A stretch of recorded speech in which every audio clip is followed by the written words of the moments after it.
My name is Hector Del Castillo, Chief Product Officer at Beyond. Today's discussion is 7 ways your business can thrive in a down economy. Last year, there were many economists forecasting an economic downturn over the next 12 to 24 months. No one knew exactly when and how it would happen, but they just knew it was about to happen. And the reason for that is because we've been on over a 10-year period, almost 15 years of very slow growth, positive growth rate for all of US and North America for that matter. Recession alarm bells have begun to ring as the spread of COVID-19 brings large portions of the US economy to a standstill.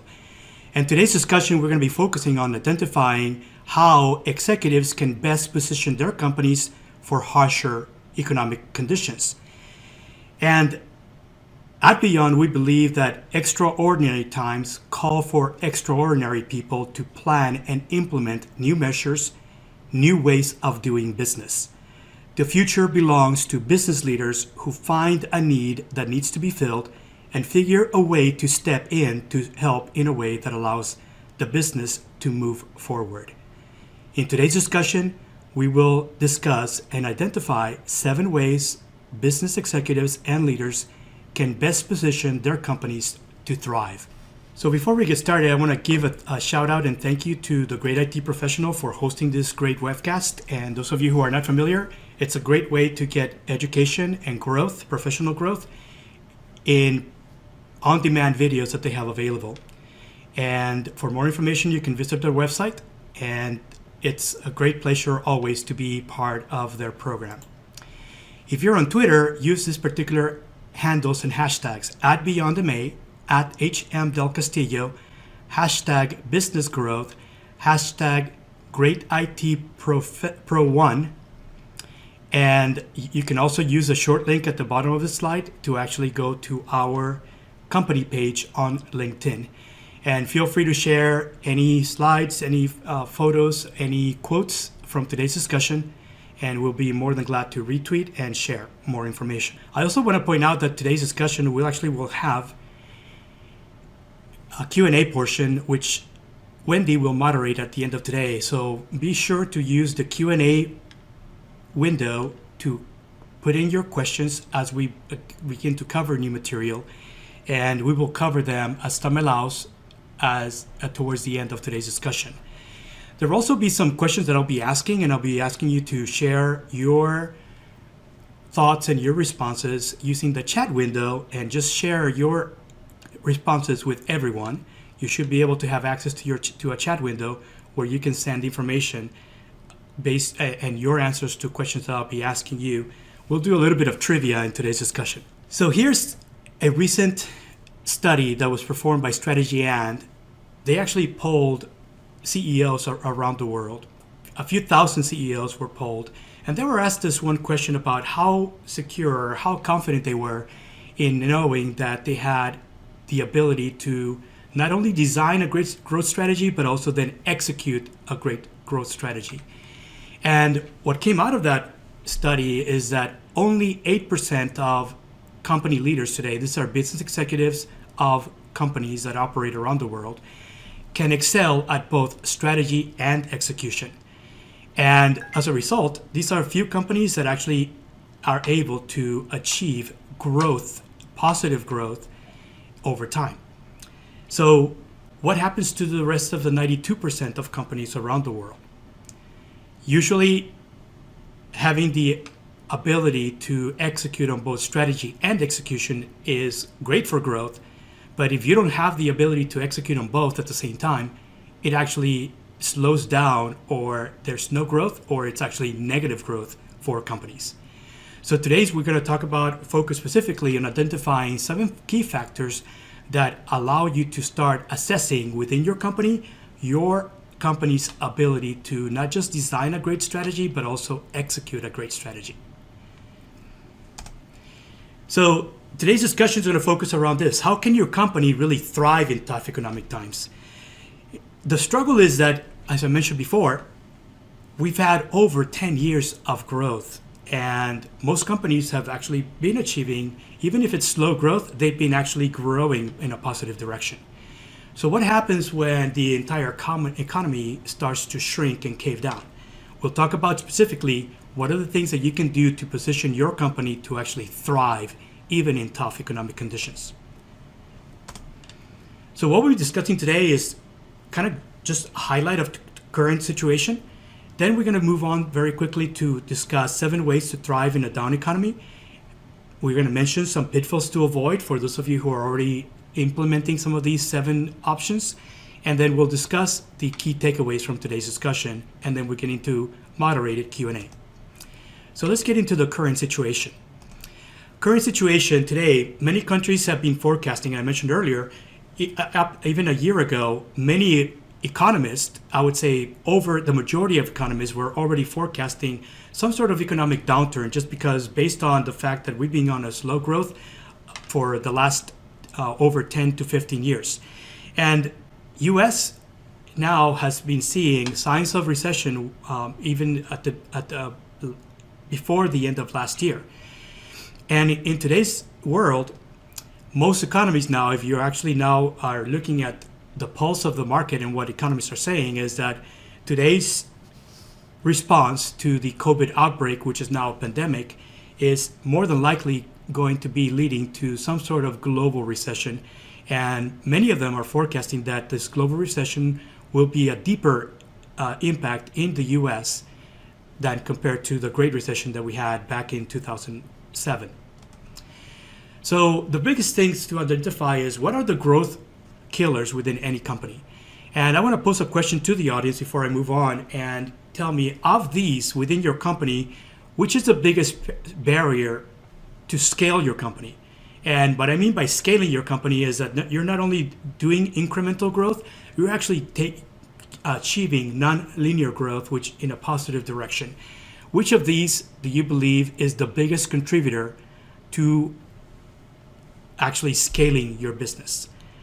Use the chat window to submit your responses and pick any of these 5 answers. So if you can pick any combination of these answers, let me know what you believe are the biggest barriers to scale your business. So I'll give you a few minutes to respond, but basically these 5, any of these 5 usually are what most experts are saying are barriers to a scale company. Let me know which one of these are barriers, specific barriers within your company today. And I'm seeing some of you are saying poor execution. Some of you are saying is lack of time. And a few of you are selecting other responses as well. So let's really talk about what the reason why most companies fail. So if you look at any study as to why companies fail, it's actually any combination of these 5 things. It's either lack of time, insufficient funding for your company, lack of staff engagement, you have mostly a lot of disengaged workers, inadequate planning, and then poor execution. Any combination of these 5 are usually growth killers within any company. And if you correlate that to the strategy and study, that's 92% of companies. So we're going to take a look as to how you can actually start identifying some of these barriers and then removing them within your company when you have some of these barriers. TED Talk, and you can actually view the video of a TED Talk from this BCG partner that says that there's 2 reasons companies fail for the most part, even in good times. And those 2 reasons is that either a company is way too busy, putting everybody in their building, optimizing, and really focused on achieving optimal operational efficiency, and does zero exploration. And then other companies take the other extreme where they're, through process of diversification, they're actually continuing to expand markets, acquire new customer segments, continue to develop and design and introduce to market new products, new services, and usually they do a lot of exploration and very little optimization. And in today's world, you need companies that actually can be ambidextrous, meaning you can not only optimize, you can also then explore, and you do the right combination of both in order to figure out what is the best option to move forward when there's too much volatility, too much uncertainty, too much complexity and often ambiguity in what is the right path. And all of these things come whenever economic conditions turn against you. And usually you need to make sure that you're doing the right combination of optimization and exploration. So the current situation is that downturns usually happen, right? Expect that they will happen because no one controls them and no one can predict them. It's almost like you knowing that a earthquake is likely to hit somewhere in Japan or somewhere in the west coast of US. No one knows exactly when, how, or the magnitude, or even the impact of the damage until it happens. But there are some things that you can prepare for those emergency type of situations.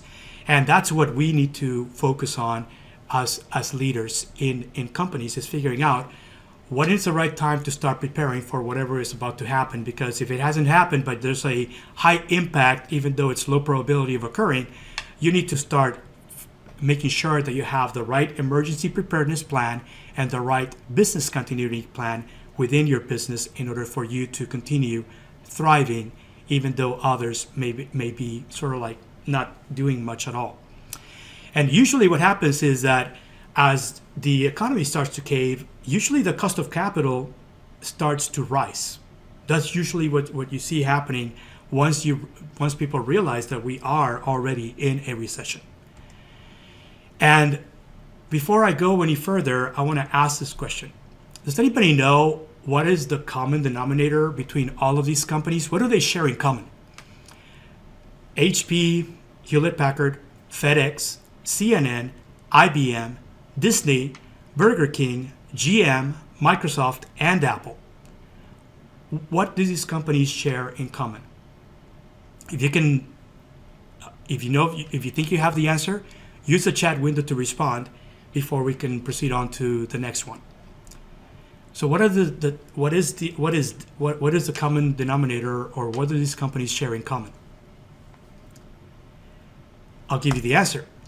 All of these companies were startups during a US recession. Hewlett-Packard, FedEx, CNN, IBM, Disney, Burger King, GM, Microsoft, Apple, these companies all were startups. And when they launched into market, the US was in a recession. So if it's possible for companies to start up during a recession, is it possible for your business to thrive and prosper during a recession? The answer is, and we believe, absolutely. And we're going to be discussing more of these things that some of these companies do in order to prepare to actually grow in good times and also continue to grow even in bad times. So let's jump into the 7 ways to thrive in a down economy. And here's the highlights. We're going to talk about these 7 things. Number 1, how is it that you're going to be shaping a bold growth strategy, and why is it so important? Number 2, how is it that you're going to inspire great leaders and teams, and why is it important for you to be able to do so within your company? Number 3, how are you going to look for ways and different ways to boost customer value? Number 4, improve cash flow management within your company. Why is that so critical? Number 5, increase operational efficiency. Why is that? If you know that you need to also explore, how are you going to actually continue to increase and optimize what goes on within your company? Number 6, ways to expand your portfolio. This has to do with exploration. We're going to discuss more about ways that you can actually expand your portfolio. And number 7, how is it that you're going to identify and then move quickly on any kind of mergers and acquisition opportunities? And let me just say that some of these opportunities are just going to come once and they don't repeat themselves again, maybe even in the same lifetime. So you need to identify them early, know when they're about to happen, and then move before somebody else does. So we're going to talk about all of these 7 and talk more in details. So let's move on to number 1. Shape a bold growth strategy. What does this mean? A bold growth strategy means that you not only have to figure out about what growth is, but then figure out the type of growth rate that you want to achieve. And realize that the market and your industry doesn't always have the right growth rate for you to continue to grow at the right rate that you want. And often you need to start focusing on identifying growth opportunities for your business. And sometimes it means expanding markets that are growing faster. Sometimes it means going after new customer segments that are actually adopting what you have to offer in the market much faster than your current targets. And in essence, you've got to figure out how to create within your company a growth engine. And a growth engine that is about the people in your building, enabling your leaders, your managers, your executive team to actually build and maintain and support that growth engine over time by asking these three questions. Where's my growth coming from today? And where's it going to come from a year from now? And how do I grow now and tomorrow at the same time? And how do I build this growth engine that is going to figure out how to continue to do this as a life cycle so that I can continue to have my next growth spur and then my next growth spur and the next growth spur for your company? That is what building a growth engine is all about. And it's a growth engine that is made out of people and the processes and systems that you have within your company to kind of figure out how are you going to actually build and launch products and continue to support those products for as long as there are customers buying. And it's also about not only designing your strategy, it's also about translating your strategy into action. Not just make smart objectives, make them smarter, where they have to be specific, measurable, actionable, time-based, realistic, and then you need to figure out how often to evaluate once you're in execution and when and how to readjust when you need to readjust. Pivot once you know that you need to pivot your entire business model. That is what translating strategy into execution means. And here's an example. Walmart. Walmart has been the largest retailer in US, in North America for that matter, because now they're starting to expand globally as a retailer. And 10 years ago, they noticed that Amazon was rising in online sales. And 5 years ago, they decided to actually found a new line of business that was going to be an online retailer that was going to actually compete with Amazon and others like Amazon.com. So Walmart.com was founded, and they actually founded this next to Yahoo and eBay and PayPal in Silicon Valley. And out of that has come out the idea of now having the ability to now have a much better website where you can find materials, and then you have your option of whether you want to buy them online, get them delivered to your home within a few days, just as fast as Amazon.com in US. Also, whether you want to just buy and then pick up of your nearest store, or whether you want to buy them and then just drive through and pick up at the nearest Walmart location near you. All of these things are new revenue streams of how they actually can sell any of the products at any retail store that they have, the thousands of retail stores they have throughout US. And last year, for the first time, the growth rate of sales for Walmart.com was higher than Amazon.com. They're not in volume, not yet quite the same as Amazon.com, because Amazon.com is now global in their sales. But for Walmart.com, where they're now implementing this in North America, they're actually growing sales faster than Amazon.com in North America. And as a result, it was the decision that was made by Walmart to actually found Walmart.com 5 years ago and get started in online sales, even as they are a leader in retail sales. Next question is, how many economic recessions have we had in US since the inception of the country? Let me know what number of recessions we've had since 1776 when we actually became a country. And if you can type in your answer, and I see some of you are already typing in. I see number 8. Anybody else? See if anybody else can take a guess as to how many recessions we've had in US since its formation. 9. Go higher. See if you can go higher. 29. Okay, here's the real answer. We've actually had 47, and that's including the Great Recession we just had in 2007, which was the last. These are the ones that are logged and actually tell you where you can find this information because it is publicly available. And even though often we've had debates over time as to what is a recession, today there is a definition, at least a guideline for what a recession is. And when you apply that rule, there have been 47 recessions in the U.S. since 1776. And yet, the GDP of our country today has continued to grow. And even today, even as China has become the number 2 based on GDP, we're still number 1. And we've had 47 recessions. So the moral of the story is recessions happen. And recessions means that some opportunities go away, but then that gives rise to new opportunities. And so as business owners, you want to focus on identifying those new opportunities as current opportunities that you thought were going to be there for some time are going down. Demand is going down for some of the products that you have, but there's now new opportunities. And now you need to figure out how to repackage your entire offering to go after those new opportunities. That is what people, the leaders that have a growth mindset, will do outside of just caving in, downsizing. Often you need to kind of start identifying those opportunities before the market starts shrinking. Point number 2, inspire great leaders and teams. And why is it so important? Well, number 1, you want to make sure that you cultivate the right culture, because there are several experts out there that will tell you can have a brilliant growth strategy, but if you have the wrong culture within your company, culture eats strategy for breakfast, lunch, and dinner. So if you have the wrong culture within your company, no matter how brilliant your growth strategy is, you're not going to be able to execute it.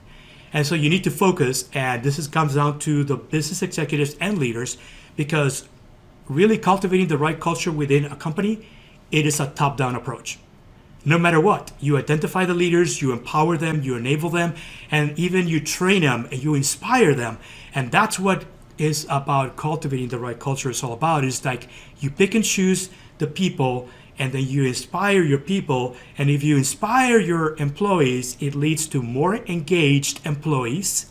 And those engaged employees will talk to customers, and those customers will be actually see the enthusiasm of your workers, and they will bring in more customers. And then over time, those customers will continue to buy more often, and then they themselves are bringing more customers because they enjoy the experience of engaging with your employees. And usually, inspire employees drive profitable growth. This is not me saying it. There's a Bain study that was published last year showing that across organizations that focus on continuously inspiring employees to make sure that they continue to be engaged, and especially when these are customer-facing employees, that drives not only sales, but it drives growth. And usually that equates to more profitability for your company. Here's an example, enterprise holdings. Today, in today's environment, the opportunity of being either a hero or a villain or someone that goes to a zero as a company, that's what happens during recessions. During hard times, you can make a decision as to whether you're going to become a hero or a villain or a zero, meaning you go out of business or you end up going on a fire sale to being acquired by somebody else. Enterprise Holdings is now the largest car rental agency in North America. Not Avis, not Hertz, they're number 1. And they actually over time have acquired competitors like Alamo and National. But Enterprise Holdings now is innovative, and one of the innovative things they did, March 15th, when it was announced that all college students had to go home because there were going to be no more classes for some time, and many campuses ended up either suspending or canceling their academic term. There were students who could not afford to fly home, and many of the airlines were also then shrinking the number of available flights. And Enterprise Holdings actually announced that all of their rental agencies were going to offer college students discounted rates and actually lower the driving age from 21 to 18, because many of these college students were below 21 and up to now, their policy has been only rent to 21-year-olds or older, and they would also waive the additional fees for younger drivers. And that's how they actually enable many of the college students who were able to drive themselves back home, because they had to go back home as their classes were being canceled. That is an opportunity that enterprise seized with today's environment. And it's only thought leaders like this, because it didn't cost them more money. They already have the product available, and that actually they were just offering the ability to call us and we'll pick you up, we'll take you to a place where you can rent your car, and then you can drive the car home. And then they waived a lot of fees that would have been normally incurred during normal times. Number 3, you gotta look for ways to boost customer value. And sometimes it's not about, the previous example was actually an example of boosting customer value when there's a need to provide different value just because there's major hardship that may be just temporary, unexpected, unforeseen. You gotta look at boosting customer value in different ways. But there's also other opportunities, because if that boosting customer value means that you need to kind of study your business model, it may mean that your business model is completely out of balance, which means that it costs you as a company more money to acquire a new customer than it is to actually, than whatever they're going to buy from you over time. And that's not a very profitable business, right? When you have to spend a lot more to acquire new customers, and whatever they're going to buy from you for the next 3 to 5 years is going to be much smaller than that. Does that make sense? And often these are barriers, because most business owners, this is reality, right? Those customers are not mostly buying from you; they're buying from somebody else instead. And even though you have a great option for them, they're not considering it. And often you need to figure out how to overcome those and figure out how to then create a much better balanced business model, one where the cost of acquiring new customers is much lower than whatever they're going to buy from you, as long as you retain them. And doing this means that often it's not about more product or new products. It's about repackaging your offering in a way that appeals to those segments of customers in your market, so that they can feel that that somebody actually is targeting them, that somebody actually cares for them as a company when they need when they have the needs that you can actually satisfy. And often it really means about understanding the right things about the right elements of your business model that you need to do to actually make sure that you're moving from a out of balance business model to a much better balanced business model that now is going to become more profitable to you to actually go after and acquire new customers. Here's an example of what's going on. In today's environment here in the US, we know that we're short on things that are going to be needed for anyone that gets critically ill, if they do get critically ill from acquiring the novel coronavirus. And Avantech is one of these new companies. It's a mid-market company today. And today they have a production, they're able to produce at the maximum speed about 100 ventilators per month. And we know that we have a lot of ventilators, hundreds of thousands to actually produce in the next few months. They're looking for ways to actually increase and scale manufacturing by about 10 times that, so they can actually increase to about 1,000 ventilators per month. Well, GM, who's on automotive, stepped up, and the CEO of GM last week offered help in providing manufacturing facilities that they have here in US where Avantech can use and to actually figure out how to produce assembly lines and then be able to increase their capability to provide the supply that's needed. And hopefully it'll be more than 10 times, because it may be 20, 30 times. But GM has stepped in to say, hey, we would like to partner with anyone, not just Avantech, but any other company that is willing to partner with us, where we can offer our empty manufacturing facilities so you can come in and then we can help you repurpose assembly lines to be able to step up the production of ventilators in US. This is about a company that has nothing to do with what's going on, but being able to get placement by just offering whatever they have to anyone that actually can satisfy the needs of the market. Here's another question before we get to the next point. When was the Great Depression in US? What was the time period? If you can give me a range of years of when the Great Depression occurred, type in your response on the chat window, and then we can discuss the answer.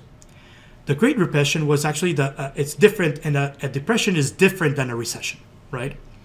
In today's environment, most people understand that a recession it happens, and it may happen for 2 straight quarters of negative GDP growth, meaning GDP is shrinking for the entire country. That's the definition of a recession. And it takes usually 10 to maybe 18 months to get out of that and turn it around so you can get back into positive growth rate into your entire country's GDP. A Great Recession is one that actually goes deeper, right? GDP goes down, and it takes not 18 months, but a few years to get back into positive, or at least get back to the GDP that you had before you got into the depression. So the depression took a few years to get out. That's the first hint. And many of you are saying 26 to 31, 29 to 33. Here is the answer. It officially started August of 1929, and we officially got out of it in March of 1933. But this was an economic event that actually shaped entire generations after that. And you don't have to have a depression in any country to drive long-term changes that are needed. Most experts are saying that whatever is about to happen will lead to long-term changes that will now remain in place in US and even other countries. And that's the implication of today's economic environment. If you're a company that has done very little exploration, you have a lot of homework to do. Because right now, what it really experts are saying is old opportunities are going to go away, new ones are rising, and it's the first movers and the fast followers going after those new opportunities that are going to actually make it past this current situation that we're about to dive in. Number 4, improve your company's cash flow management. If you're a mid-market company or even a small business, cash flow is the number one thing that you need to focus on, positive cash flow. Because if you are getting into negative cash flow situations, that means you need to acquire a loan, or you need to actually figure out how to, you're going to get about to incur debt that you need to repay at some point. And so you got to get really creative at figuring out how to create ways to improve your current cash flow situation. Once you understand your situation, you need to figure out ways that you can actually improve your cash flow to make it go from negative or slightly positive into becoming more positive cash flow, because more cash flow, that literally means that you can now invest into growth opportunities for your business. And all of this requires that you have to have better forecasting of your cash flow, manage your receivables, manage better your payables, and manage how you outsource to your supply chain. All 4 of these will help you improve cash flow within your company. And it really is about not only figuring out how to improve your cash flow, it also may mean growing your revenue streams, and then specifically figuring out how to develop new revenue streams, specifically residual or recurring revenue streams. And here's examples, different types of revenue streams that are residual or recurring, and they can be contractual, they can be auto-pay, they can be sequential, they can be repeat revenue or repeat customers, and focusing on any 5 of these things leads to residual, long-term residual revenue streams. And here's examples of companies that practice this type of revenue streams that are already in place. AT&T, Verizon, the ISPs, and also the ones that provide telephone services and communication services to your home, that's contractual, right? Long-term means you can get a better plan, but usually that means that you have to be a customer of theirs for at least 1 or 2 years. If you're on auto-pay, even better, because now you know exactly when payments are coming in, and it's not necessarily all the same time of the month. Sometimes you want to stagger your payments throughout any 30-day month or throughout the 30 days of any month in the year. And then be able to then do also sequential repeat revenue, repeat customers. The more of these type of residual revenue streams that you have for your company, the better. Here's examples of companies that I really believe right now have been setting themselves up and right now are about to thrive in today's environment. Apple Music, Apple TV. Last year, Apple announced that they were going to retire Apple iTunes for Apple users. Yes, Apple iTunes will still continue to be supported for anyone who's not an Apple user. So you're using Microsoft or Windows systems, any other system. Yes, iTunes will remain the same for you who are non-Apple users. But for Apple users, iTunes is being replaced by 4 different services, including Apple Music and Apple TV Plus. So in preparation for that, Apple started looking as to what do we do with everything that we've been doing, not just the organic growth, but also inorganic acquisitions that we've been doing. Last year, they acquired Shazam. So Shazam will be integrated with Apple Music. So now Apple Music, you play a tune, it'll recognize what song it is, who it's from, and then you can say, would you like to buy it from Apple Music? If you're an Apple user, that's going to be included and integrated as part of your service from any Apple device. No, it doesn't matter what it is. Apple TV Plus has Into Now, which used to be formerly a Yahoo product that Apple acquired, and it's actually a Shazam for video.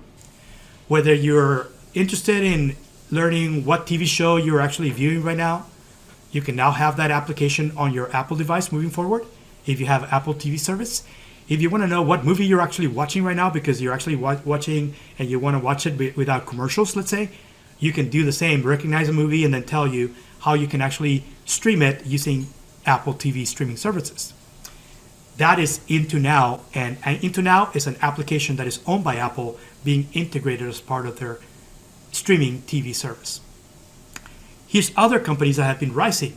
Just as Netflix right now has been doing a lot of streaming of movies and TV shows for a long time, Redbox, who used to be just a kiosk for DVDs and games, last year announced that they were just retiring. They're no longer game suppliers, right? They're not selling nor renting games anymore. They're getting away from that, and now they're focused on movies and shows. Well, they actually extended movies by offering Redbox On Demand, which is a streaming service that includes not just movies, but also popular TV shows that they now people can now subscribe to as part of Redbox On Demand. And even now, in today's environment, when movie theaters are shutting down, they actually have partnered with all the major studios that release movies, and now they're making new releases that were scheduled to actually be at the theaters. No one can go. They're actually making them an early premiere at a premium price. So you can watch a movie that was supposed to be released early this weekend or next weekend on Redbox at a higher price than the rest of the on-demand. And it's all part of their streaming service. So these companies, I think right now, are set to actually grow because as most of us are now working from home and may have some spare time, we're going to be streaming all sorts of content. What doesn't matter whether it's podcasts, talk shows, music, videos of all sorts, shapes and sizes. And I really predict that Redbox On Demand is going to rise even faster than Netflix is rising in US. Broadway HD. If anybody familiar with Broadway HD, it is actually a streaming service of live Broadway shows. And today, you can actually subscribe for pretty inexpensively and then be able to then watch, I believe it's like 200 Broadway shows live, streamed live. And now that some of these shows may actually be ongoing even without an audience, they now have a channel where they're monetizing, where those productions are still monetizing from Broadway HD. Broadway HD was founded maybe about 5 years ago, and they're a mid-market company today. I believe they're going to rise, and somebody should acquire them very quickly, especially if they want to have specific content that no one else is carrying, because up to now, no one has really thought about being able to stream live Broadway shows. And in today's environment where you can't go to the theater, anybody interested in watching Hamilton streaming live? Now that you can't go to your hometown or Broadway to watch it, you can watch it on Broadway HD. So these are all companies that are preparing for the future. Number 5, increase your company's operational efficiency. And it's about optimize your current business model and your operating business model. That's what this is all about. And the bridge to the actual closure of bridge between your strategy and your company's execution is about bridging the gaps in your operational business model. And you need to understand that these things can be part of your underlying structure, which may be lacking, or it may now be a barrier to what you want to do. Accountabilities and how you actually do the governance within your company, how you actually will implement and carry out procedures and new processes in place, and the systems and tools that you provide to all your organization, all your employees, and the way you train or retrain employees as you need to shift your workers from one side to another, from one department to another, give them that option when they need to. Ways of working together when you need to work in cross-functional teams. One example today is that most companies today, when you weren't already prepared to work virtually, you now have to stop and figure out how to do it because you never had access to tools like Zoom or WebEx or anything else for everyone in your company. And it took some time to figure out how to create new ways of working now that we're being told we can't commute to our working place. And that is reality for many companies. When you're not looking about the future, you don't have your structure and your current practices may be lacking, and you need to figure out how to quickly implement new ways of doing business and new ways of working together. And usually ways to improve your operating model, there are many. Here's a few of them that are listed here. You can start digitizing your business, going from being a retail to now having digital revenue streams implemented, website as well as mobile applications. There's a whole slew of revenue streams you can implement that are purely digital, and being able to then also do things that are all here, automate, being able to drive the next wave of process outsourcing or offshoring or inshoring, because any of those things could be different from what you've had before, and also figure out how to streamline your processes and minimize the waste. These are all things that you should be aware of when you're trying to figure out how to continue to improve your company's operational efficiency. Here's an example of other companies that right now are rising. Zoom. How many of you are Zoom users? Just type yay, I'm a Zoom user on chat if you are using Zoom. I've been a Zoom user when it was first implemented. And those of you who are not familiar with Zoom, Zoom was founded about 5 years ago in 2015. And it came from former WebEx, Cisco WebEx employees, and Zoom was founded in Silicon Valley, and everybody started adopting once Sequoia Capital invested in Zoom as an early startup. Zoom is made to scale. It's a much better tool than anything else, all the legacy video conferencing services, and I'm using it today, and I'm using it even more today in today's environment as I'm gone from live in-person meetings or live in-person trainings to now virtual trainings, virtual meetings with everyone. That's my number one tool today, and I predict that the number of users will rise and the number of enterprise users will rise as well. And the company is very scalable in the way they do business. Adobe, Adobe, not just with Acrobat, but actually a lot of expansion of their entire portfolio. Adobe has their own connectivity product called Adobe Connect. It's a video conferencing service that is for enterprise. It's enterprise-grade video conferencing. Have you ever used Adobe Connect for either Webcast or virtual conferences?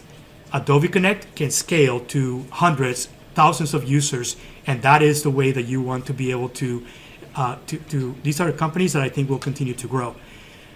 Any of you that are Adobe Connect or Adobe users of any other type, they also have great scanning programs. So now you can digitize things that are on paper very quickly, and now you can now share them digitally with anyone because you can be using any video conferencing service, and now you're actually creating lots of digital content you can share with your audience virtually. And both companies, I think, are set to grow in today's current economic situation.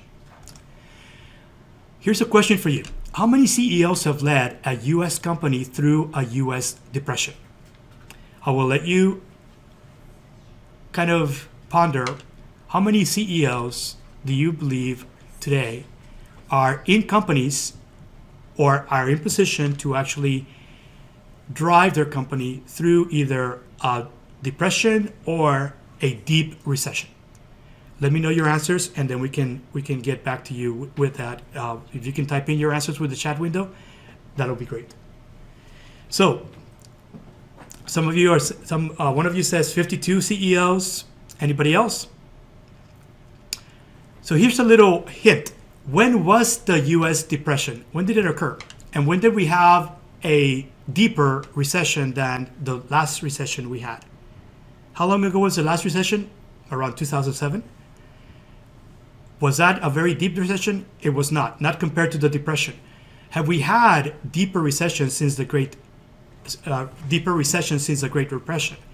The answer is yes, and it was not the last one. So there are 0 leading CEOs today that have driven companies through a significant global recession.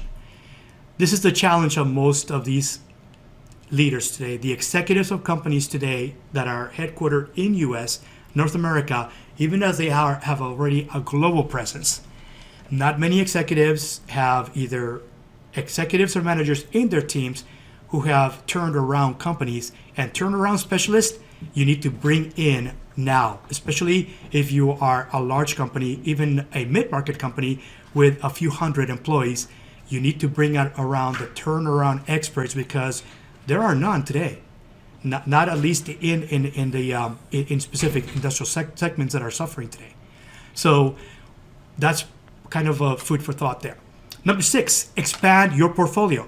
Expanding your portfolio can be done by either doing on your own, meaning you build on your own, or identifying suitable partners that you can partner with both on the supply side as well as the demand side, because partners can be either upstream or downstream from your customers. And you need to partner with on both sides actually in order to expand your portfolio often. Not just suppliers, but also distribution channels. And often it's about maybe licensing, buying in different ways, because you can buy by licensing and making that license exclusive to you for a specific field of use. Or you can also then drive acquisition of the entire company in order for you to actually integrate and make it part of your company's portfolio.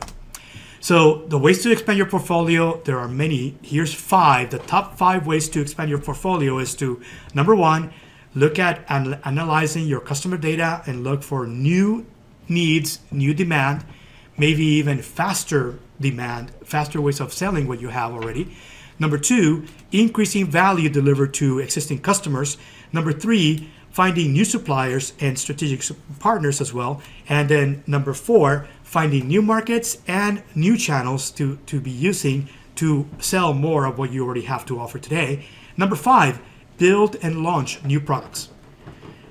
Notice that if you are into only organic growth, you're focusing often on number 5 only, not on all the other ones.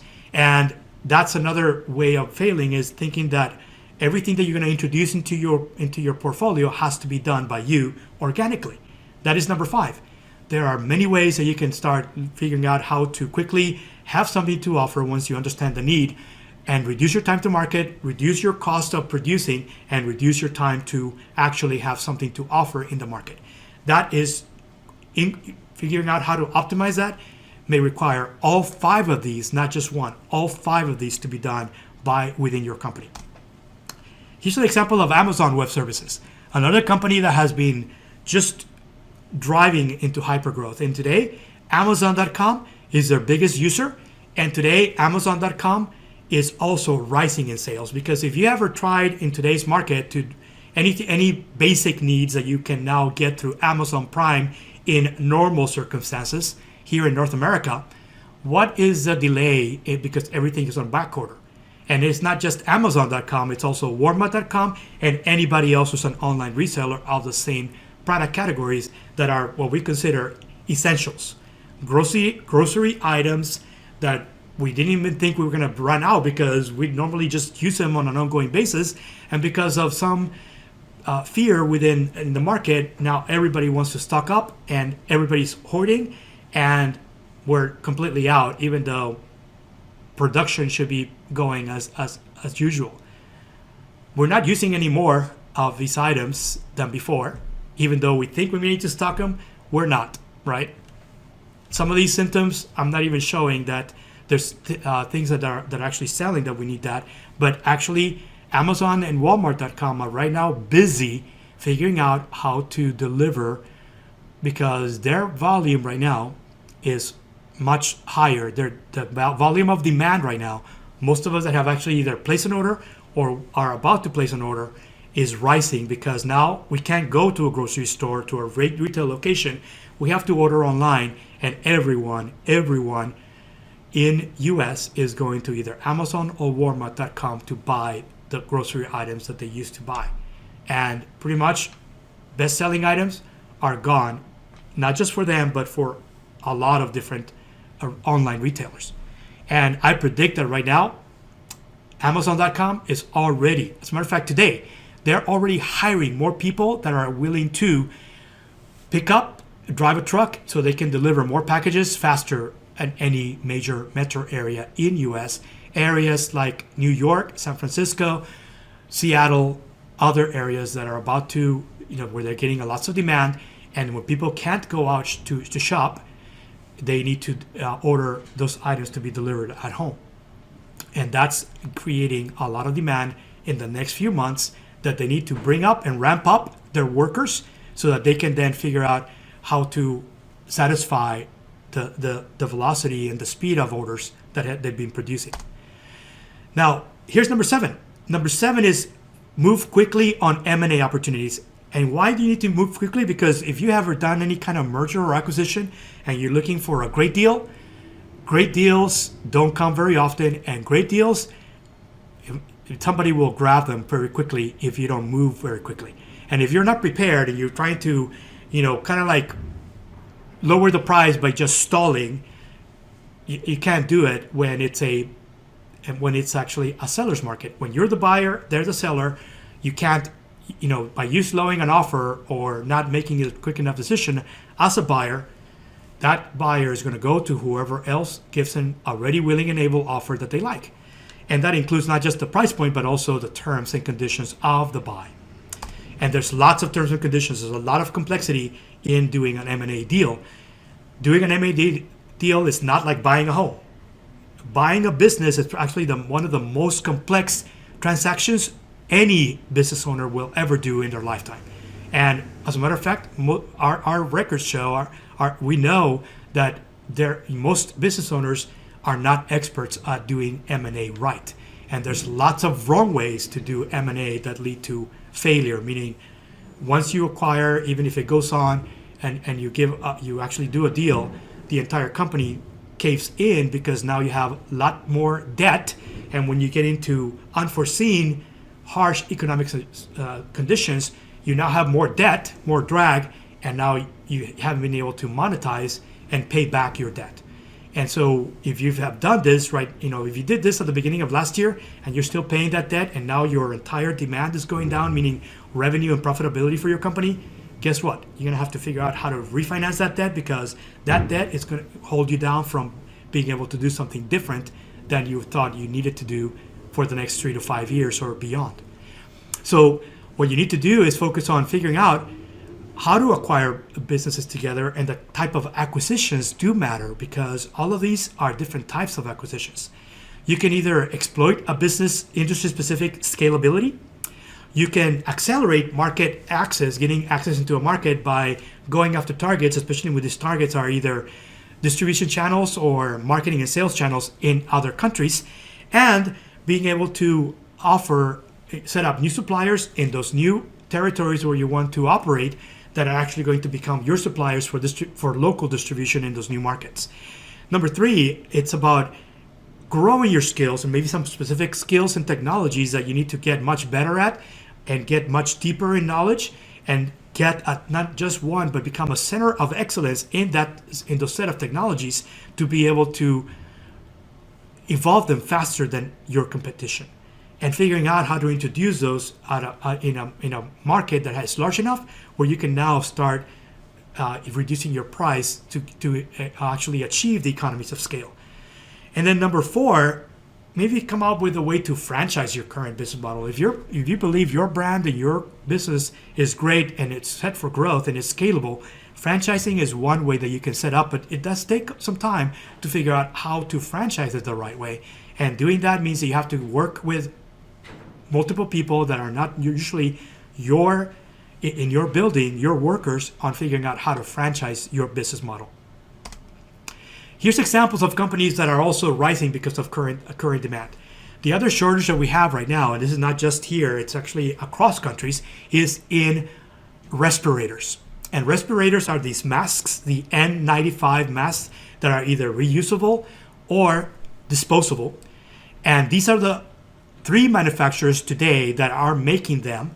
They're just not making them fast enough. The largest one is 3M, because since the last infectious outbreak we had of H1N1 in US, they actually started acquiring all the smaller N95 respirator companies, manufacturers in US, and they're now part of 3M, and therefore they're now the largest manufacturer of N95 masks in US. Moldex and Honeywell got into the game also because of that. So for over 15 years, these 3 companies have been sort of like looking at current demand of N95 respirator users, right? That includes healthcare, but it also includes a lot of people in construction and other jobs that need to have some sort of protection because of the hazards of their jobs, not necessarily for the mass market, right? When there's a need now where now it's not just the healthcare professionals that need to have more of these products, so demand is going up for that segment. Now there's also consumer segments that are now more of us looking for the same ones for our own personal protection. These are the companies that need to ramp up and scale their manufacturing now, yesterday. And if they could have done it 6 months ago, if somebody would have had a prediction that this was about to happen, they would have done it. The issue is now they need to figure out how to do it. Most everyone is focused on 3M. I'm betting my money that somebody should be looking at ways to partner with Moldex and Honeywell, who are smaller as far as those business units, and figure out how to help them scale production so that between all 3 of these companies, we can at least supply enough for the entire market in US in the next few months. And the next few months, meaning between now and possibly the end of the year. Figure out how to ramp up and figure out then how to scale down production. I think that's going to be the challenge of these companies to make these particular respirators. And they will need help. If you're in a position where your company can help, because may not be your market, but you can be a GM that has some manufacturing facilities that need a purpose, or you can repurpose your current manufacturing environments in US, or you are a town looking to drive growth of new segments that are needed, new workers that are needed. These are all ways that these companies could be looking for partners of either local municipalities or counties, and use of facilities that are already existing, that are currently empty, that can be repurposed to actually do this much faster. These are all the ways that you can help and become, going from a 0 company to become a hero company by partnering with these companies. What is the average number of months to recover from a recession? Anybody? I think I touched on it earlier, but I want to know if you guys were actually listening to me. What is currently the average number of months that it takes to recover from a recession in US? Give me a range of months if you can. Somebody's saying 18 months, pretty good guess. Anybody else? 12 to 18 months. Perfect. So I see a lot of different answers working. Here's the real answer. It used to be 18 months a few recessions ago. The last one, people are debating whether it was 10 or 12 months. Most everybody agrees it's about 10 months since the one we had, the last one we had, 10 months. And that includes putting a lot of different mechanisms in place, like the ones that just occurred this month in March here in US. And that is, stock market starts to crash, you stop. You stop trading because everybody's, there's a fear factor. It's not representative of the market or the GDP of the country or the real situation. You want to pause and have everybody sort of think about what's next, right? And that has happened this month, 3 weeks in a row. Multiple times in a week. That mechanism that was not in place in 2007, it is now, because of SEC new processes, that has stopped the market from actually tanking the way it tanked back in 2007. And if you understand how this works, once the stock market tanks a lot of points at the same time, it's not necessarily representative of the current market situation. It's just the fear factor in most investors and people that don't know any better, just wanting to get out because they want to cut their losses and they don't want to think any harder about what to do next. So you want to figure out different ways of doing it when now you have this pause mechanism in place, because now it's been more of a decelerated decline, and at least you want to know whether that decline is real long term or whether it's just going to be a short term fear factor that is not representative of what's about to happen in the market. And let me just say that if you're a pessimist, you're the first ones that want to pull out of the stock market, because that's if you're risk averse, everybody wants to pull out at the first sign that it's going to be happening. And the reality is, not all industrial sectors are impacted, even in today's economy right now, right? Experts today are saying that yes, there's going to be some industrial sectors in U.S. that are going to be impacted, and those are clearly things like hospitality, entertainment, and for the most part, that also includes food services, right? Those three segments are going to be impacted drastically, and there's going to be massive job losses already happening today. And more than likely, it's going to be long term. But usually those create opportunities for other industries. And what I'm saying right now, if you are a technology company or a software company, this is an opportunity to start looking for how to start pivoting your model to start putting a solution that actually solves the problems that we have today. How do we track supply chains? And how do we track the right raw elements and where to acquire them when we need to insource new manufacturing of new categories that are needed right now, but there's also new categories that are going to be needed in the future.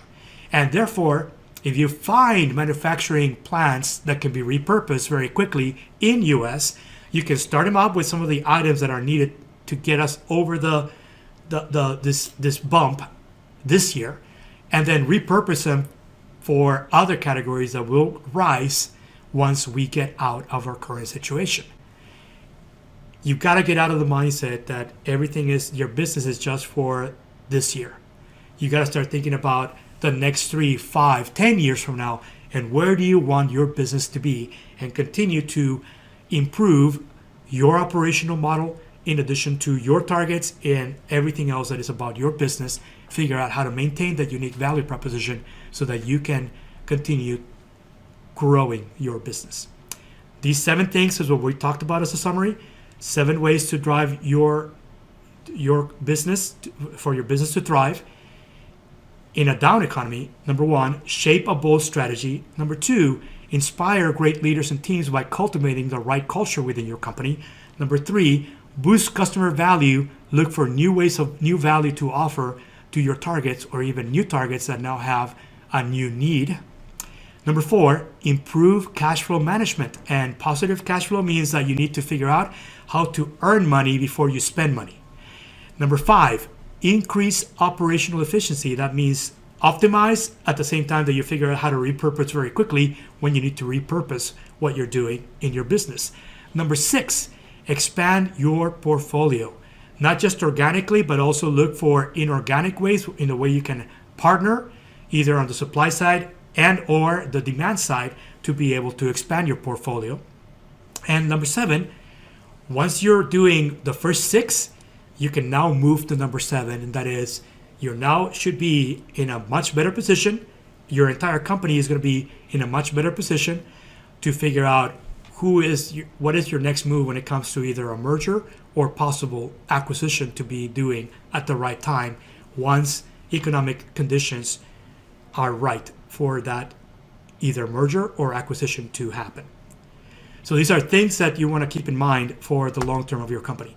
Some of the pitfalls to avoid is not doing, basically doing any of these, not clearly enunciating, translating your strategy into action, failing to define a unique value proposition, not defining your target customer segments and how they actually are buying at different speeds and different size, jumping to solutions too quickly, focusing on features rather than the customer experience, especially when you have lots of new competitors.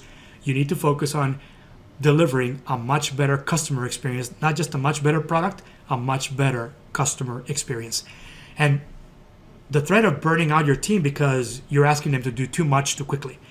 Failing to benchmark to identify relevant success metrics, and then the lack of incentives and rewards for your people, your leaders who have helped you successfully grow your business. Make sure you're rewarding your leaders that are enabling when they're actually making it happen for you. Things you can do now. Number one, you want to be able to start looking at what is it that you want your company to look like, not just at the end of this current impending downturn, but 3 years, 5 years from now.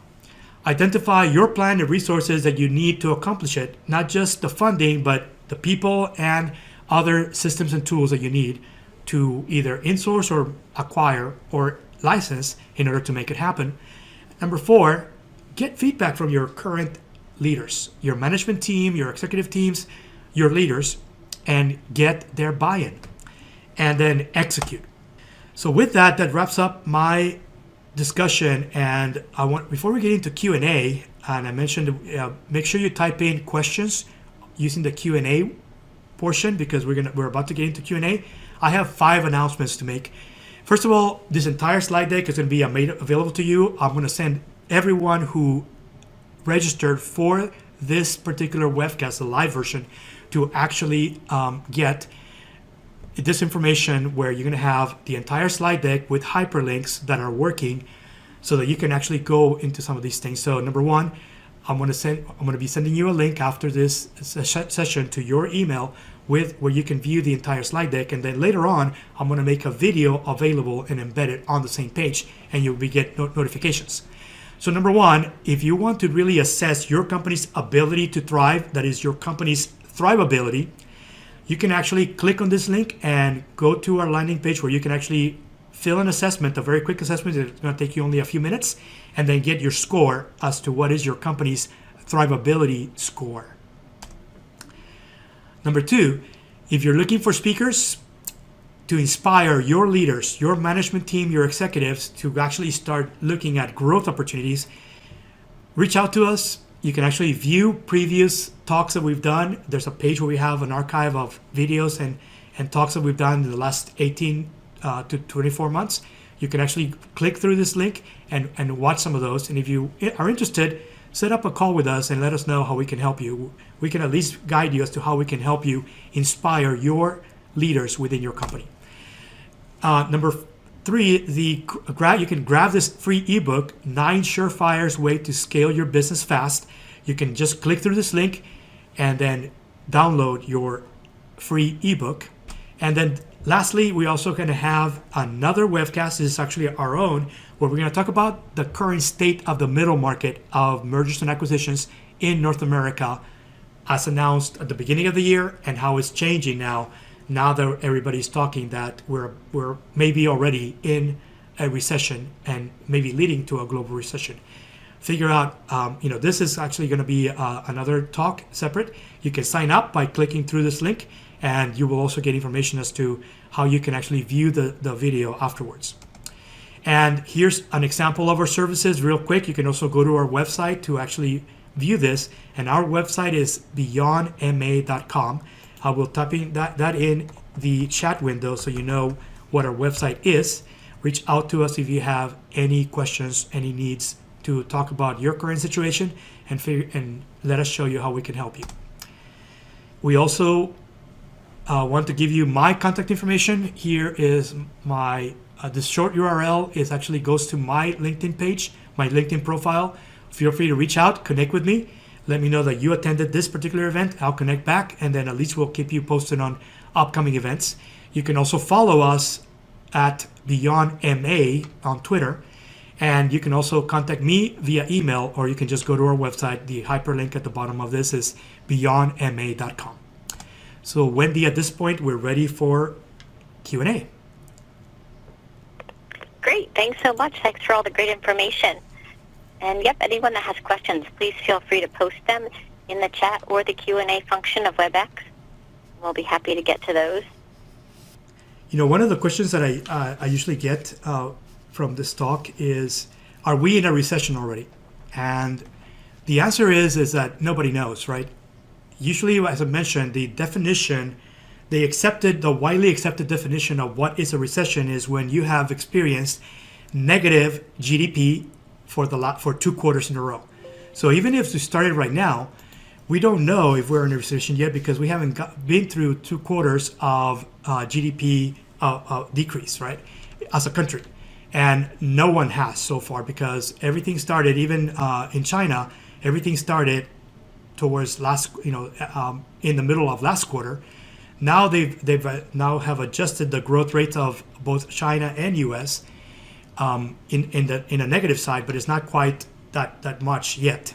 So we're not really sure, but most economists right now, if you start looking and start Googling, what are people saying about recession, most economists saying we may be already at the beginning of a recession. We just don't know because we haven't seen enough time elapse, and we don't know what the resulting GDPs of countries are going to be, including the U.S. by the end of the quarter. But many of the companies that I highlighted earlier, even as of last week and before, in the last few months, in their investor meetings, because these are publicly traded companies, they actually have seen higher revenue, higher profitability because they've seen growth in demand. Even before they actually got into this economic situation, and I believe that in the next few months, many of these companies are actually going to see a lot more demand based on what. Great, thanks. I don't see any questions, so I'll just go through a few quick reminders. The PDU code for the webinar today will be sent to you via email. And if you would like to become a premium member of the Great IT Professional, please visit our membership page at greatpro.org/subscribe. Premium membership is $1.99 per year. It does allow you unlimited anytime access to our online library, including 1,000 free PDU hours. You can also try out our mobile app for free at greatpro.org/mobile. And once again, Hector's information is on the screen, and I'll go back to the other slides so you can have more information. But please feel free to reach out. If you think of anything later today or in the days ahead, you would like more information, please feel free to reach out to him at Hector at byondma.com. If you have any questions on the Great IT Professional, feel free to reach me at wendy.nolan@cai.io. So on behalf of Hector and CAI's Great IT Professional, we'd like to thank all of you for joining us today. We certainly hope to see you again at future events. And Hector, thanks so much for sharing your time and knowledge today. Wendy, it's a pleasure. Thank you so much. I really enjoyed it, and I'm looking forward to doing it again later this year. And thanks everyone for joining us as well. I really appreciate your time, and reach out if you have any questions.